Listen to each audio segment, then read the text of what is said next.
ফাজালে রমজান, রমজানের ফজিলত চ্যাপ্টার থেকে একটি হাদিস আপনাদের সম্মুখে পেশ করতেছি ইনশাআল্লাহ। হুজুর পাক সাল্লাল্লাহু আলাইহি ওয়াসাল্লাম আরও বলেছেন, ইহা সবরের মাস এবং সবরের পরিবর্তে আল্লাহ পাক বেহেশত রাখিয়াছেন। ইহা মানুষের সহানুভূতি করিবার মাস। এই মাসে মুমিন লোকদেরকে রিজেক বাড়াইয়া দেওয়া হয়।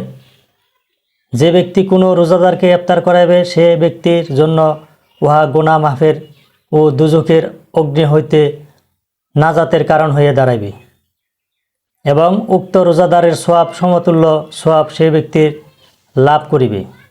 অথচ এই রোজাদারের সওয়াব বিন্দু পরিমাণে কম হইবে না। সুবহানাল্লাহ।